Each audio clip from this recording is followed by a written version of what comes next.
کی طرف سے جو رشتہ ہے ام جمیل جو ابو جہل کی صحیح بہن ہے، اس اعتبار سے ابو جہل رشتے میں آپ کا ماموں تھا، سردار قریش ہے اور سارے مکہ کو بھڑکانے والا بھی وہی، تو اس کا یہ سب مکہ مکرمہ میں پروپیگنڈا چلتا تھا۔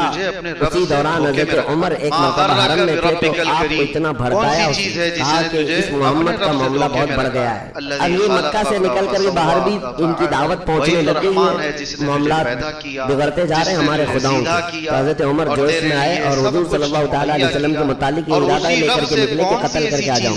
اس وقت حضرت حضور اکرم صلی اللہ تعالیٰ علیہ وسلم زید بن ارقم کے گھر میں رہا کرتے، چھپ کر کے ابھی دعوت دی جاتی تھی اسلام کی، علل اعلان مسلمان نمازیں نہیں پڑھتے تھے اور نہ ہی علل اعلان اسلام کی دعوت دی جاتی تھی، جو مسلمان تھے وہ خفیہ تھے۔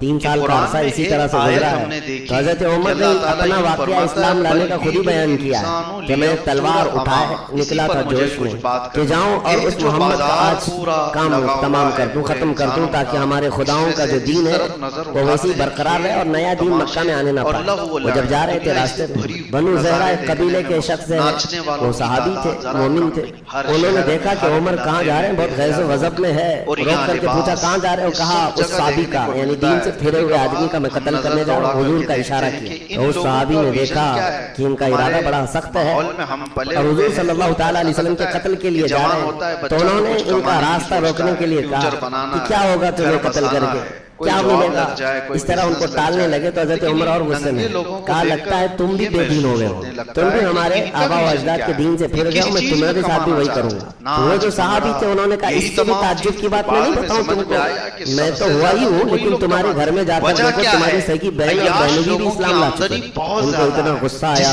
کہا میری بہن، ان کی بہن فاطمہ بنت خطاب اور ان کے بہنوی حضرت سعید، یہ دونوں اسلام لا چکے ہیں۔ حضرت عمر نے کہا پہلے میں اپنے گھر کا قصہ ختم کر دیتا ہوں۔ آئے اپنی بہن کے گھر، تو اس وقت ایک صحابی حضرت خباب وہ ان کو قرآن پڑھا رہے تھے، یعنی حضرت عمر کی بہن اور بہنوی کو اندر قرآن پڑھا رہے تھے۔ حضرت عمر باہر کھڑے ہو کر سن رہے تھے، زور زور سے دروازہ پیٹنا شروع کر دیا، بہن ڈر گئی اور بہنوی بھی ڈر گئے کہ عمر آئے۔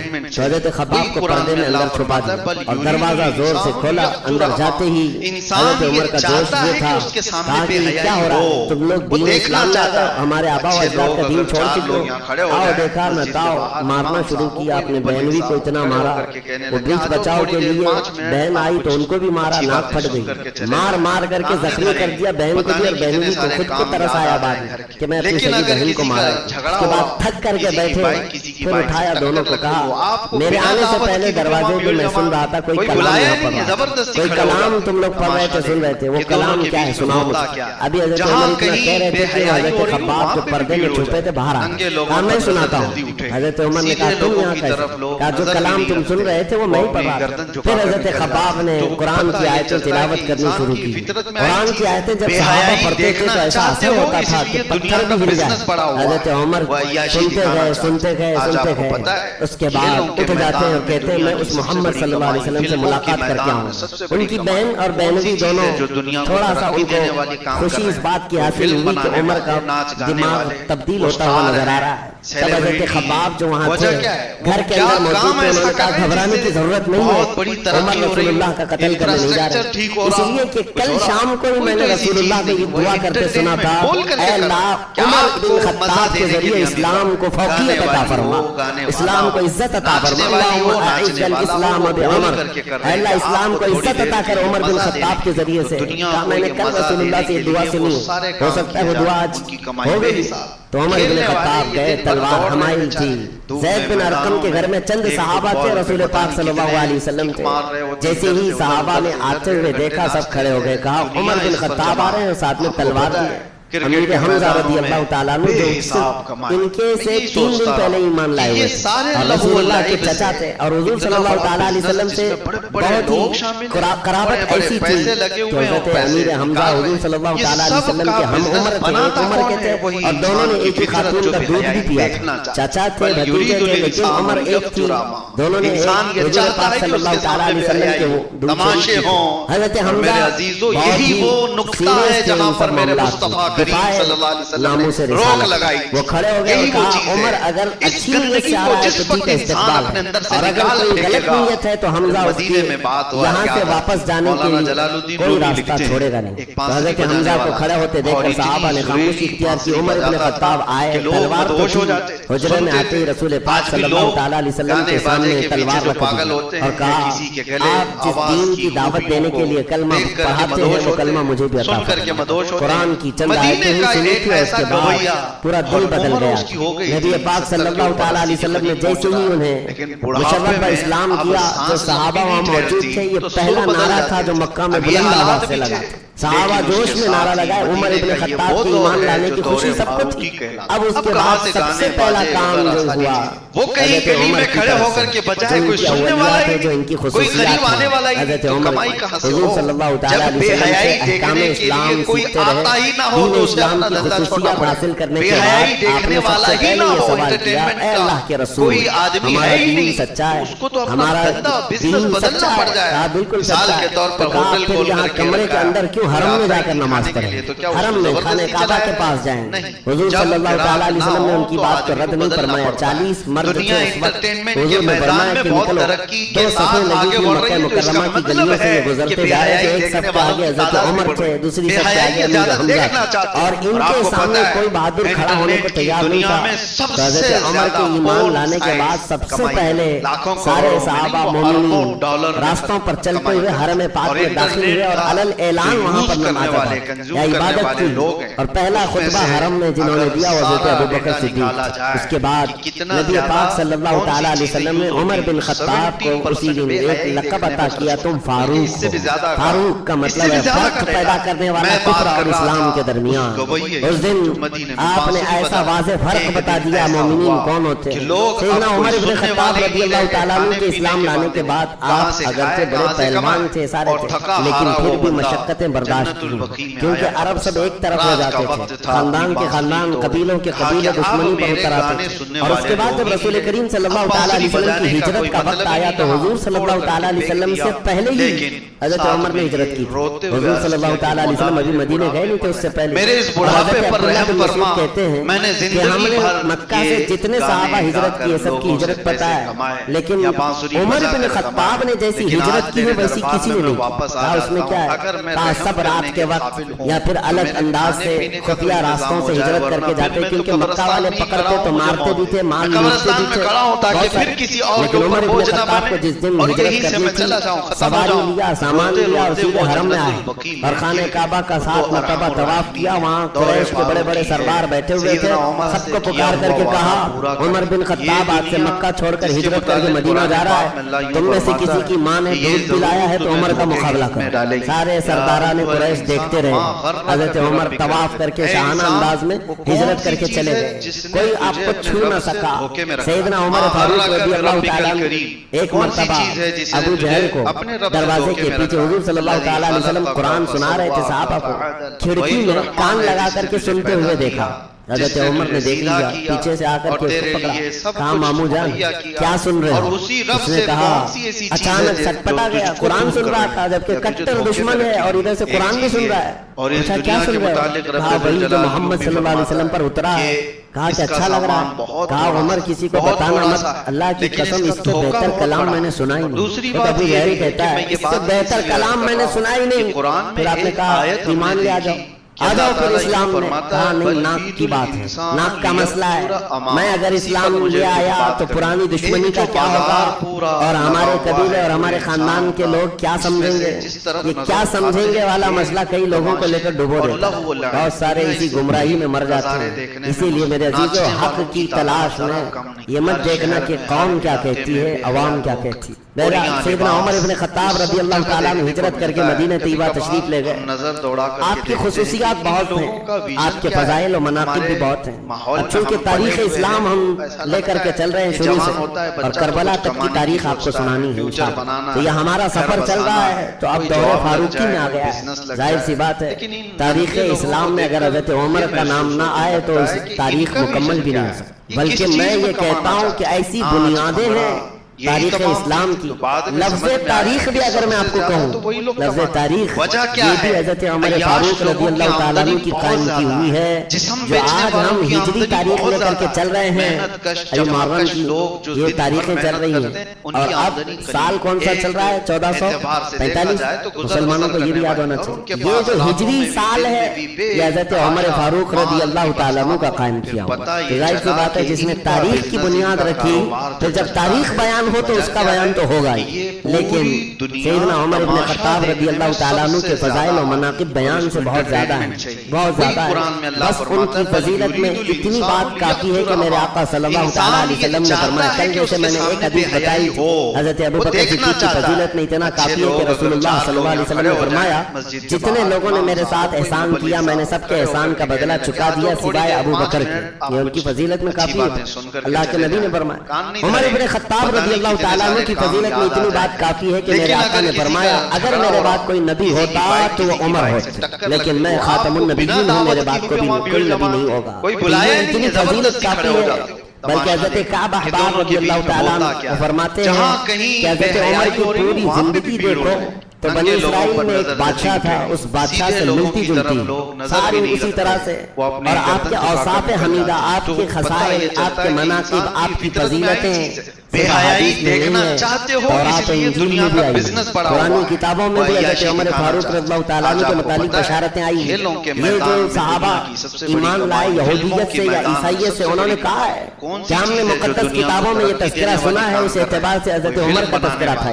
عزیزان گرامی وقار سیدنا عمر فاروق رضی اللہ تعالیٰ عنہ کی فضیلت میں میرے آقا نے جو فرمایا کہ جس راستے سے عمر گزرتا ہے شیطان اس راستے پر نہیں آتا ان کی خوشبوؤں سے شیطان بھاگ جایا کرتا ہے بس یہ ہے کہ آپ کی طبیعت میں تھوڑی صلابت تھی سختی تھی وہ فطری تھی بچپن سے تھی اسی وجہ سے جب حضرت ابوبکر صدیق رضی اللہ تعالیٰ عنہ کی وفات کا وقت قریب آیا اور جب آپ نام لے رہے تھے عمر بن خطاب کا کہ میں چاہتا ہوں کہ میرے بعد عمر بن خطاب تمہارے امیر مقرر و خلیفہ ہو تو جو صحابہ تھے ان میں سے ایک صحابی اور کہا امیر خلیفہ رسول اے ابوبکر صدیق رضی اللہ تعالیٰ کیا کر رہے ہیں آپ عمر ابن خطاب کو ان کی سختی کے آگے کون ٹک پاتا ہے ان کی صلابت اور ان کا جو سخت مزاج ہے وہ کیسے ہانکیں گے تو حضرت ابوبکر صدیق رضی اللہ تعالیٰ عنہ اس وقت بیماری کے عالم میں تمام صحابہ اور مومنین کو ایسا قائل کیا اور فرمایا کہ دین مصطفیٰ ہے نبی کریم صلی اللہ تعالیٰ علیہ وسلم کا لایا ہوا نظام ہے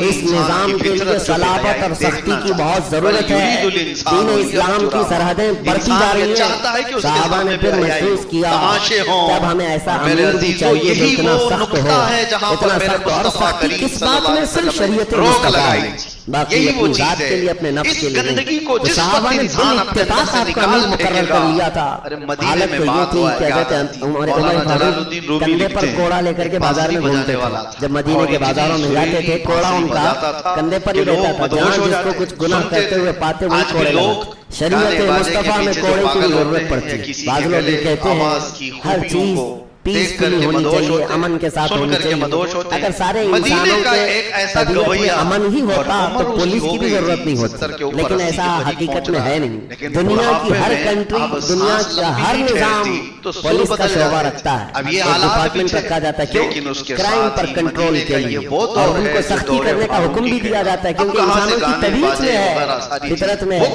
کہ ان کو کچھ سختیاں ایسی ہیں جو سیدھے راستے پر رکھ سکتی ہیں حضرت عمر فاروق رضی اللہ تعالیٰ عنہ جب بے حیائی دیکھنے کے لیے کوئی آتا ہی نہ ہو تو اس کا ضروری ہے کہ آپ کے اندر کی بے حیائی دیکھنے والا ہی نہ ہو جو فیصلے لیتے تھے اس کا اثر بڑے بڑے صحابہ پر بھی ہوا بڑے بڑے صحابہ پر بھی اس کا اثر ہوا ہے کسی کی رعایت نہیں کرتے یہاں تک کہ اپنے دور خلافت میں آپ نے پابندی لگا دی تھی کہ جتنے علاقوں میں گورنر بنے ہوئے صحابہ ہیں ان کی بھی دیکھ بھال کے لیے کچھ لوگوں کو رکھتے کہ اگر وہ قیمتی گھوڑا اختیار کر لیتے تو گھوڑا اس وقت بہت قیمتی سمجھا جاتا تھا حضرت عمر ان کو دوسرے دن ان کو معذور کرنے کا لیٹر جاری کر دیا اتر جاؤ تم یا اگر ان کو بہت قیمتی لباس پہنتے ہوئے دیکھتے منع کرتے یہ سختی حضرت عمر فاروق رضی اللہ تعالیٰ عنہ کی شریعت مصطفیٰ کے نفاذ کے لیے بہت بڑے درہم و دینار کو چھوڑے ایک تن کا بھی آپ غلط انداز سے کسی کو نہ کھانے دیتے تھے نہ اسراف کرنے دیتے اس کے خلاف تھے اس کے خلاف رہتے تھے ہمیشہ کہ مسلمانوں کے مال کا ایک آدھا درہم بھی ضائع نہ ہونے پائے